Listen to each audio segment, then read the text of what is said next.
Remember when I said, like, way back that my dad wasn't the biggest creeper in the family? Let me tell you some stories. When someone meets my family, they inevitably ask, "How are you, you?" Why is that, you ask? Have I got a story for you? Now, there's only a few things on this world that my mother worries about, but as you well know, one of them is other people hearing things or thinking poorly of her. So if you have the windows open and you're listening to music, you like should be like, I can hear sounds outside. That's not good. People will hear you. And one night I was yelling. I was playing a game and I was laughing and yelling at my friends. My mom was like, "The windows are open." It was like, I'm gonna say like between 9 and 10. The windows are open. People will hear you, which is really weird when you think about it, because the person who holds the title for the ultimate creeper in my family is 100% my mother. And like she holds it for many, many reasons. But think of it this way: so my mom and my neighbor are dating, right? My mom looks in his windows when she leaves in the morning to see what he's doing, and at various times during the day, she'll go to the front door and look in his windows to see if he's there, which is fucking creepy. Okay, but it gets worse because my mother, we have a tree in our front yard. My mother made me trim the branches on the tree so that she could stand in our doorway and look across the street into my neighbor's window. And it's not even like my mother tries to hide this fact that she's a super creeper. Like sometimes she'll come in my room and be like, I can't see in his window right now. Could you look in there and tell me if he's in there? Like, no, you don't enlist people's aid when you stalk other people. Like that's just not a thing you do. That's so weird.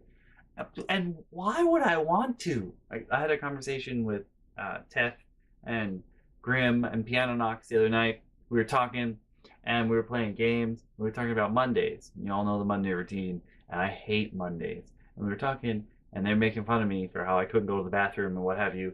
And I was like, I hate Mondays. I hate sitting at the table and pretending we like each other. It is just the worst part of my week. And they all died. And I was like, no, I'm serious. Like I hate having to sit there and not being able to talk and just pretend that like we're a good cohesive unit, because we're not. If there's one thing that really upsets me in the world, it's like when people don't accept reality. Like it's not always good, but it's what you got. My mom started being a super creep way before we moved here. My next door neighbor, when I was growing up, well, actually my neighbor across the street, not my next door neighbor. I didn't really talk to my next door neighbor that much, though she did come over a few times and be like, "Hey, your dog's loose." And this one time, my next door neighbor came over. She was a couple of years old. I think she's 1 year older than me, and we sort of like started talking when I got to high school a little bit before she graduated. And this one time she came to the door when Ooh was there. And like my dog used to break free of the chain or the leash that we had, and she would just like run around the neighborhood every once in a while. And this one time my next door neighbor comes over, she rings the doorbell, and Ooh's there. She comes to the door. And Ooh looks there and she's like, uh yes. And my neighbor's like, ma'am, your dog's loose. And Ooh goes, "No, not my dog." And as she says that, my dog ran across the front yard like, phew. And Ooh was like, "No, not my dog." And then our neighbor's like, "No, I'm pretty sure that's your dog, ma'am. Your ma'am is your no. I'm pretty sure that's your dog, ma'am. Your dog is loose." And Ooh was like, "No, not my dog. She's much better behaved than that," which is a lie. But you'll hear about more about that later in another season. Ha ha. But yeah. Uh, so as she said it the second time, my dog trotted up the stairs and sat down and was like, "You gonna let me in?" I ran around now. I'd like to come in. My dog did stuff like that a lot. Uh, but yeah, so my neighbor across the street was a couple years younger than me. But for most of my childhood, my mom thought that, we were going to be together forever. I didn't date her or anything. She was like my little sister. Weird.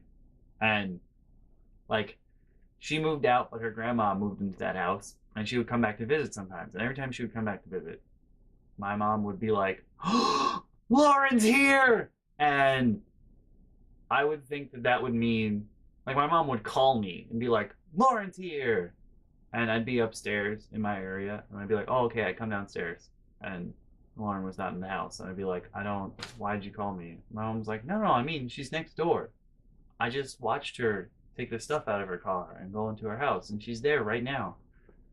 And then she'd like look in the windows, and I'd be like, okay, that means nothing to me. And it wasn't like my mom just did this when it was just me home. Because one time Crazy Bacon was over, and we were playing games. My mom was like, Lauren's here!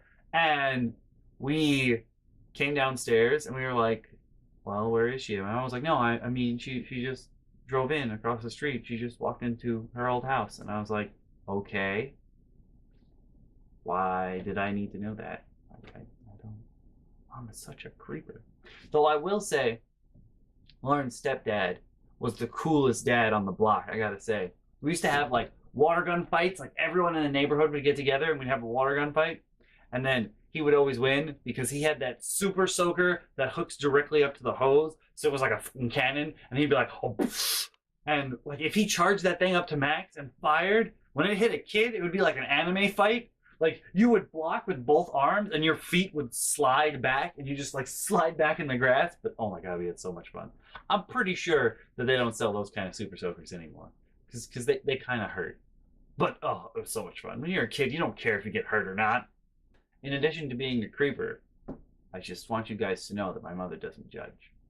So when Liz and I got together and we became a couple, we like got together. She came over. I had like hung out with her at Valley of Vajira's birthday party, and then when she came over to my birthday party, she came over the night before, and me, her, Valley of Vajira, and Crazy Bacon got together, and we drank and got ready for the party and what have you, and it was great, and we decided we were going to be a couple then. So Liz and I slept in the same bed together. I mean, we weren't like banging like right away, like no, that's not what we were doing. We were just cuddling because we were a new couple and it was all cute and adorable. And my mom is under the assumption that I sleep with every girl that I've ever met in my entire life, which is just so very far from the truth because as most of you know, I never get any anyway, so it doesn't matter. Like it's not a thing I do. And like after the party and everyone went home, I think that was the last party my mom was a part of because she's such a party pooper. She was so mad that day. And the day after everyone left, my mom was like, so you slept with her? Yeah. And I was like, I mean, we slept in the same bed. We didn't sleep together. We slept together, but it wasn't like we were banging or anything. Like there was no, ooh, that wasn't happening. That's not a thing that happened. And my mom went on this rant where she told me that any girl who would get in bed with a guy under any circumstances that, you know, they had just met, which was a lie because I mean, I'd known Liz for years at that point. But anyway, I was talking about how, you know, any girl that would get into bed with a guy that quickly was obviously not a good girl. And she definitely must have shitty parents for raising her that way. And then my mom added, but I don't judge. And I was like, what? What? What? And that's one of the many reasons Liz doesn't like my mom. One of the many reasons most people don't like my mom. She doesn't judge. But she's a damn good creeper. And she doesn't really own up to that fact either. She's always like, no, I'm not looking in his window. But can you tell me which one he's in right now? Like, I'm pretty sure you were looking in his window. Make me trim the freaking hedges so you can see in his window. And then enlisting my aid? You can't do that. You can't enlist someone's aid. It's so weird. She's such a weirdo. And the last thing that you guys need to know about my mom is that she's super supportive. So my mom, actually most of my family, especially my father thinks that the only thing I've done since I graduated college is sat on my couch in the den downstairs and stared up at the ceiling with my mouth open.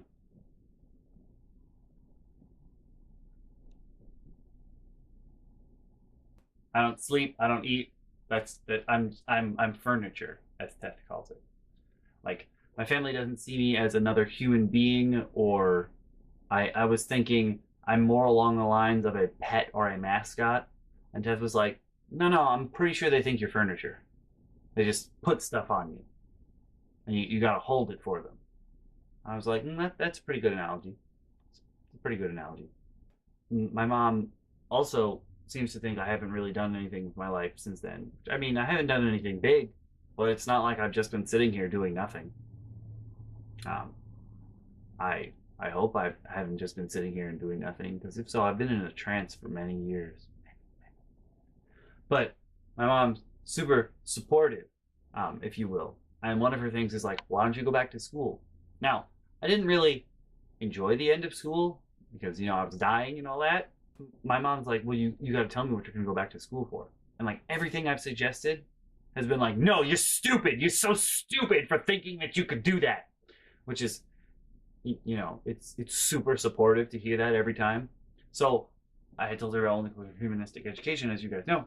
I was thinking about that. And like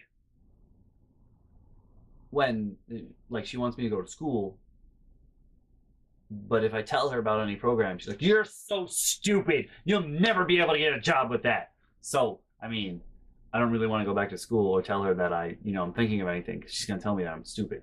And it's not just me. When she heard that Teth was thinking about going for multicultural humanistic education, she gave me the speech for him. He wasn't even there. She started screaming at me because he was so stupid for it. And I was like, no, what? Huh? And to this day, he's like, I wasn't even fucking there, and she's screaming at me through you. That's so weird. What is wrong with her? And I was like, I don't know. But it's not just school. Like anything that I tell her that I'm doing or going to do is immediately shat upon. And so, when you're in a situation like that, I don't understand why she thinks that being supportive. That's very silly, because it's really not. That's not what being supportive is. She keeps using that word, but I don't think that word means what she thinks it means. Hey there, guys and gals. Thanks so much for watching, as always. If you click the link on the left, you'll be taken to the previous episode. If you click the link on the right, you'll be taken to the playlist, where you can watch them all. Season 1 of Unfairy Tales has officially drawn to a close. But don't think I'm out of stories. I'm definitely not. Season 2 will be here soon. Subtitled, The School Year.